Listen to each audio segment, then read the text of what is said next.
we should not be fully celebrating. So this is a call to action that we continue moving forward to advance the life and the experience of the Black community in Evanston. Thank you.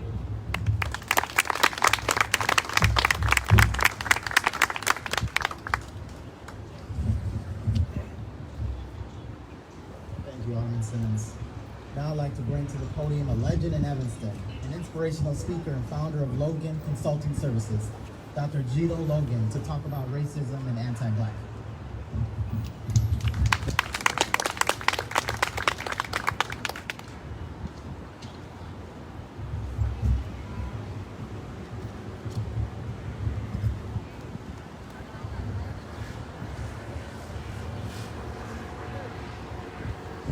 Good afternoon, everyone.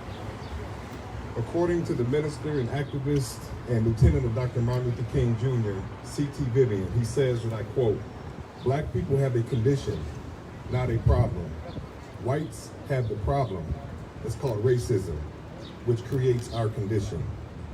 Anti-Black racism and the condition that it brings about, it was created with the event of European colonialism. From a global level, all the way throughout Asia, Africa, the Latin and South and North America, all the way to Evanston, Illinois.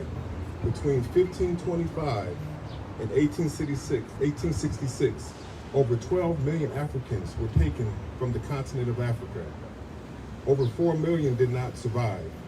That's the conservative estimate. Other estimates say over 100 million Africans were taken from the continent of Africa, with over 10 million not surviving. All the way to the United States, we have from the European colonialism in Africa, to the transatlantic slave trade, to coming to the Caribbeans in the South, I'm sorry, from coming to the Caribbean, to coming to South, to the southern portion of the United States, to over 4,000 Africans being lynched, to then coming north on the Great Migration to places such as Evanston, Illinois. We survived the slave dungeon castles and the Great Ma'afa, or the Great Disaster, or many people know it as European colonialism. The overdevelopment of Europe is the underdevelopment of Africa. The overdevelopment of the white community in Evanston is the underdevelopment of the Black community here in Evanston. In Evanston, our institutions have been impacted. From Black businesses such as Community Hospital, where I was born, myself, my brother, my father, my mother, and my sister, to the Emerson Street YMCA, Family Focus. We can see funding for Robert Crown, we can see the funding for YOU, and we can see the lack of funding for Family Focus in the historically Black community. Underemployment, discrimination in hiring, being underpaid, and today, all the way today, Black women earn 62 cents to the dollar that a white man will earn in America. And we can see this here in Evanston. As far as our schools and education, Foster School, which we lost in the Black community through integration, all the way to busing to integrate the other schools in Evanston, which we can still see today. European colonial curriculum, we still see in our schools here today. The achievement gap, and no community school in the 5th Ward. We can look at housing here in Evanston. We can see the socioeconomic divide between the white communities and the Black community here in Evanston. Great segregation, we can see redlining, the lack of investment in Black businesses, and the detrimental effect this has had on our community. We can see the multi-generational trauma that the Black community has experienced from multi-generational experience of anti-Black racism. There's a distrust in the Black community of our health institutions based on historical wrongdoings that have been done against us. Poverty in the 5th Ward in the Black community is a form of violence against our community. Environmental racism we can see right here in Evanston, Illinois. And integration, we can see as a result of that, the disinvestment in the Black community, the Black business district, as seen on Church and Dodge here in Evanston. Reparations today are part of the modern day call of our ancestors who were enslaved. It helps bend the arc of history towards justice for all. It is critical that people understand reparations is not some wishful thinking, some scheme or hope or prayer. Rather, it is this proclamation for Black justice is a comprehensive and definitive course of action adopted for the specific purpose of eradicating anti-Black racism at every public forum in Evanston. Anti-Black racism is at the core of racism against all people of color. This proclamation for Black justice in Evanston is the basis for creating a more just and equitable community that benefits all of us. Reparations is essential towards our nation's healing from its original sin of slavery and our community healing from the derivative of anti-Black racism. We are all in the midst of pivoting from centuries of anti-Black racism to a new day of Black justice across the country and around the world, and Evanston is leading the way.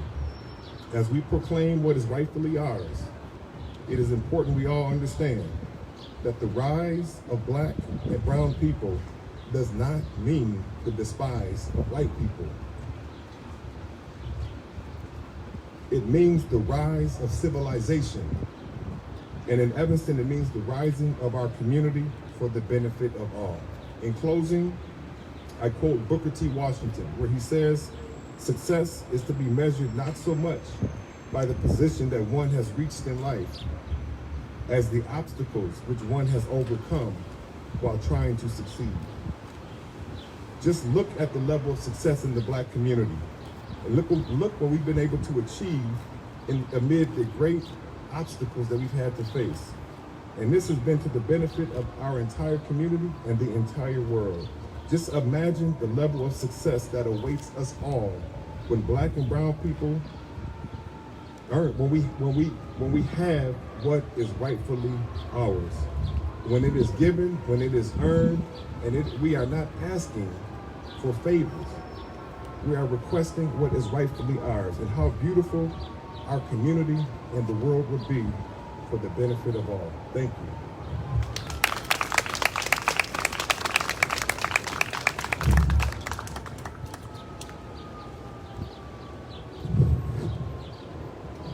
Thank you, Dr. Logan. Now I'd like to bring to the podium the Associate Professor at Northwestern, Faculty Director of the Office of Community Education Partnerships, and founder of Digital Youth Network and L3, Dr. Nicole Pinker, to talk about out-of-school education.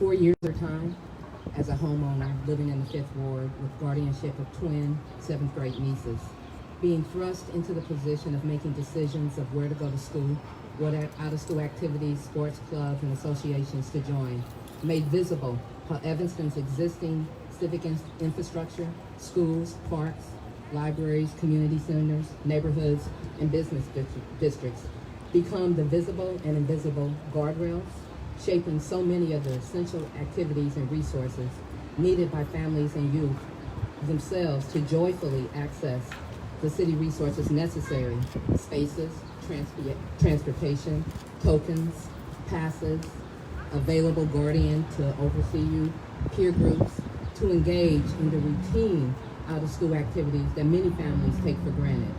Think weekly trips to the library, walking trips to the library, walking to school, family neighborhood conversations over a coffee or meal out, playing and practicing sports with youth from your school and from your community, studying, hanging out with friends from school who might often happen to live with you, tinkering with STEM toys, talking to other parents in your child's classes who live on the same block, just being able to watch older kids play and learn from them. While it is true, some civic resources differential access is baked into the landscape, yes, running along the lakefront. For others, differential access was baked in at the decision of placement.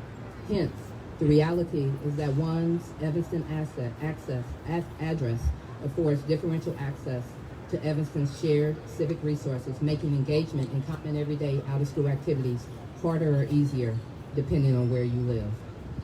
Our reality is that Evanston, like communities across America, needs to reckon with the reality that much of the placement and design of the civic infrastructure occurred during periods when urban planning decisions were at best made under framing of Black Lives Mattering least, who gets bused to create school integration, or at worst, under an intentional racist framing designed to stop the healthy formation of strong, reliable African American communities. Redlining, which means greenlining, and the use of eminent domain rules to clear the way of civic spaces. The collective failure of all of Evanston to recognize and own the historical reality, this historical reality, keeps invisible how some aspects of Evanston's life, example, a kid's ability to walk from home to school, mediates where, how, and when that kid can engage in out-of-school activities they desire, thus leading to effort after effort to change without lasting impact.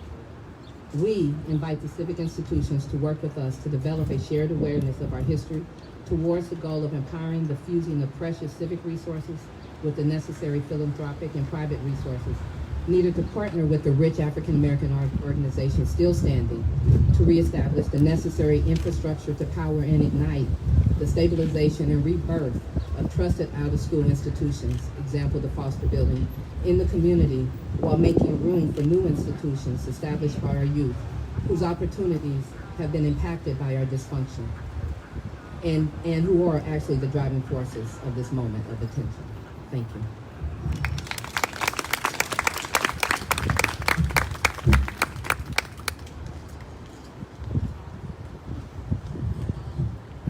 Thank you, Dr. Pinker. Now I'd like to bring to the podium a third-generation Fifth Ward resident, a retired elementary school teacher and community activist, Mr. Carlos Sutton, to talk about housing.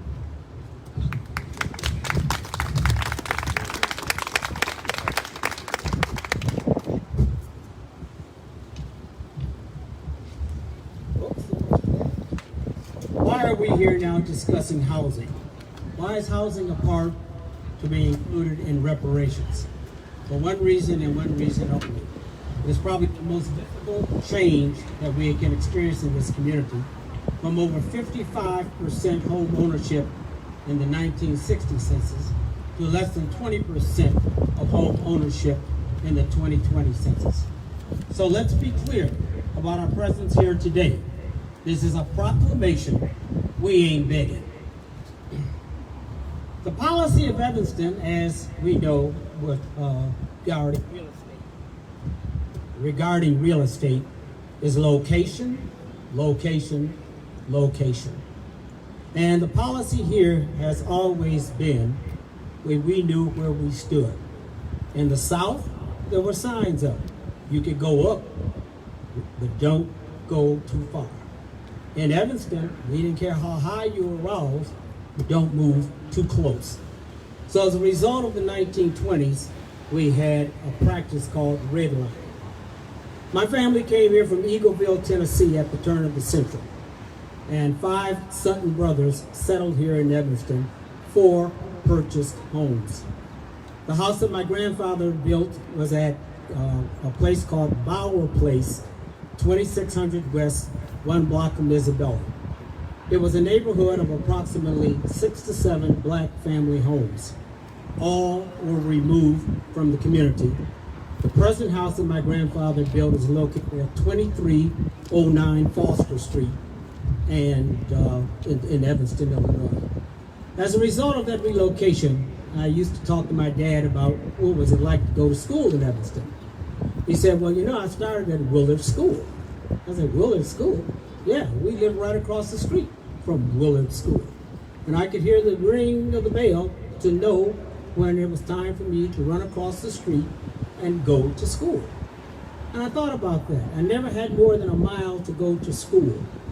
And I look at the Fifth Ward now in the mornings of all these little children in the dark standing and waiting for a bus. But then I know about housing and I am encouraged, because as my neighborhood changes right in front of my eyes, I know the current residents are not going to stand once it becomes more than 50% of the Fifth Ward. There will be no longer any busing. You will have a school in the Fifth Ward, and you will have what the people of the Fifth Ward want. But what will this school look like? That's why we're here today presenting you a resolution to your problem, because we don't have a problem, but you do. And the problem is a school, a STEM school, is what is needed now to educate all the youth in Evanston so we can attack this pandemic, we can attack this disparity in economics.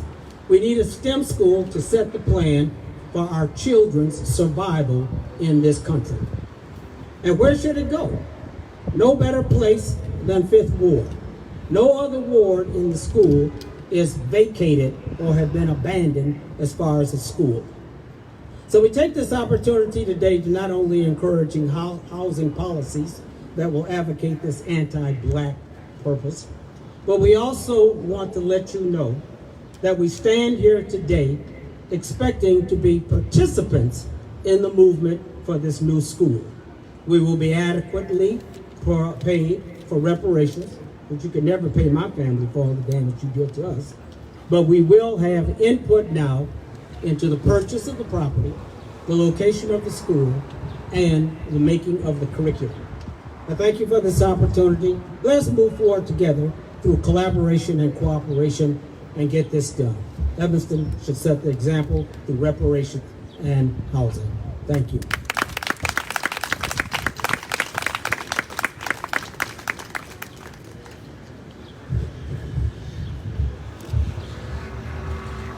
Thank you, Mr. Sutton.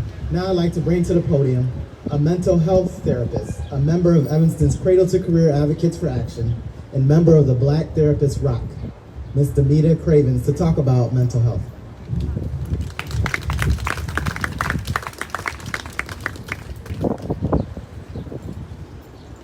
Good afternoon.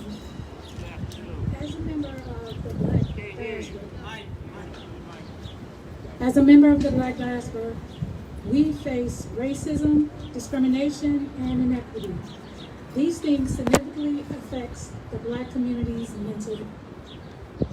According to the Health and Human Services Office of Minority Health, Black adults in the U.S. are more likely than white adults to report persistent symptoms of emotional distress, such as sadness, hopelessness, and feeling like everything is an effort.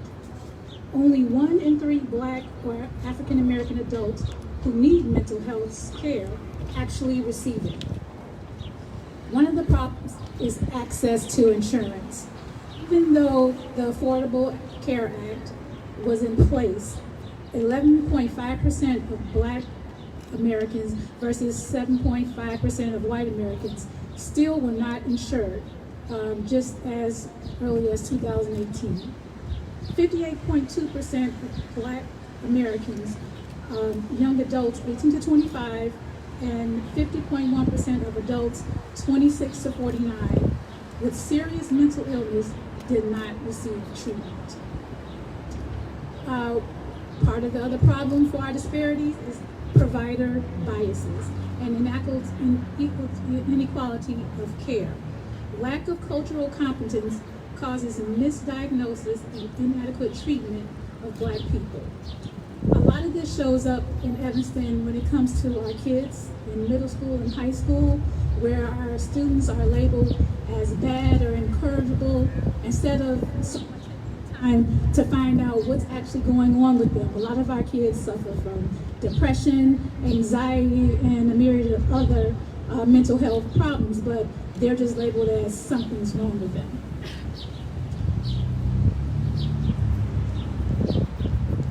Right now, a lot of our African Americans who suffer from serious mental health conditions, particularly schizophrenia, bipolar disorders, and other psychosis, are more likely to be incarcerated than people of other races. This has to stop. If we don't get the mental health care that we need for African Americans, then this is going to continue to grow and we won't see any change. We are not being treated fairly, and it starts now.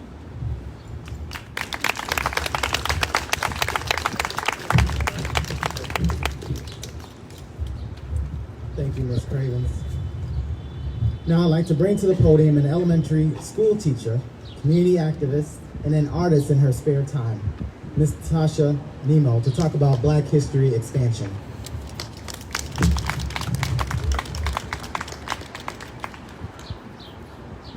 Good afternoon. My name is Tasha Nemo. I am born and raised in Evanston. I live in Evanston and I have taught around the North Shore for 12 years. My husband was born and raised in Evanston as well. My children attend Evanston schools. My parents moved to Evanston from Kansas in the late 1970s, and we've been here ever since. I say this because I'm invested in my community and my city. So with love and respect, the North Shore has given me much pride and much sorrow as a student and educator of color. As a child at Oakton Elementary School in the south end of Evanston, we were ostracized and outcast as the black school. Many white parents living in our neighborhoods, and especially those in North Evanston and near the lake, had very low expectations of my friends, my teachers, and my school. But we were exceptional, even spectacular. We had programs that showcased our strengths. We were a community invested in each other and our neighborhood. We were a family. We loved learning, we did our best, and so did the teachers. In fact, the teachers were more like our second set of parents or siblings than paid professionals. And these teachers had great relationships with our parents. So when they saw a need that our history curriculum couldn't fill, they called upon the community to help fill the void. And the community stepped in. My father, Lloyd Shepard, my mother, Terry Shepard, their friends, Mr. Sutton, Mr. Nichols, and Mr. McMillan volunteered 3 days a week to teach us African history. The real history of empires, civilizations, natural resources, and religion, all of which Africa used to create wealth for itself. Without African civilizations, other nations would not exist. We were the first people, despite what our textbooks say. To understand our birthright, our divine place in existence was and still is priceless. Every child in the African History and Culture Club felt safe, respected, and confident. Students that were failing their classes brought their grades up to A's and B's. Students that did not get along were now understanding of each other, and we all felt proud of ourselves, our skin, our history.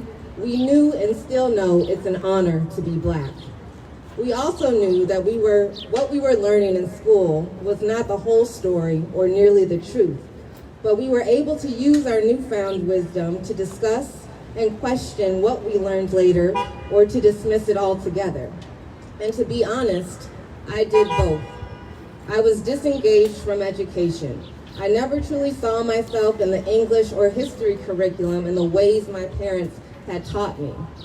I disliked any history classes I took except for African, African American, and Latin American history in high school.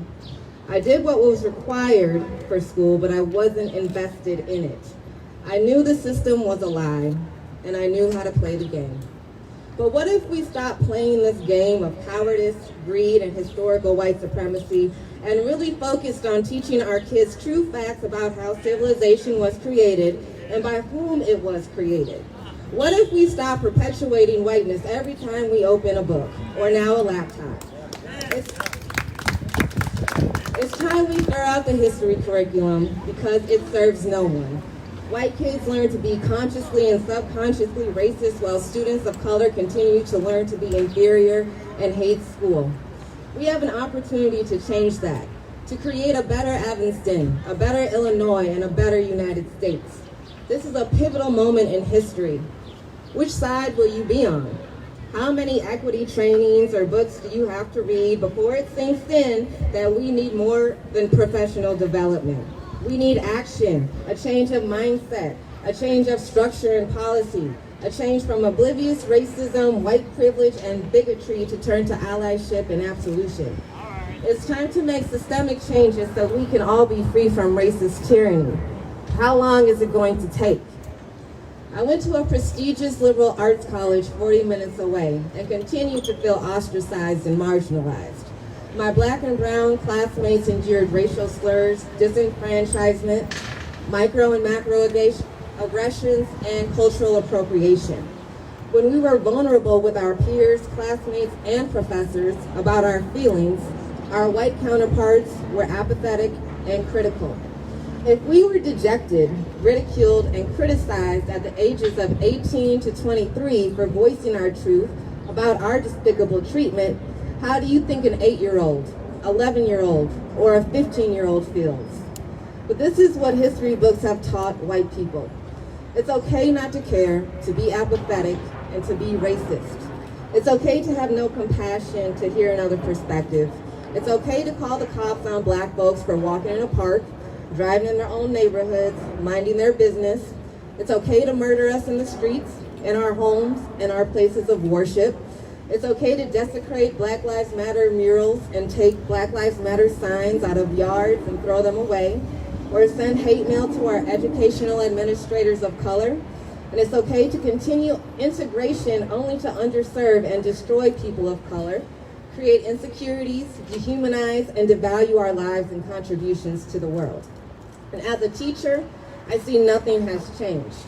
I am now part of a system that is perpetuating white supremacy. Some white children and their parents have harassed me for teaching African history, for reading Black authors and criticizing a system that is racist. I've seen students of color assimilate into a system that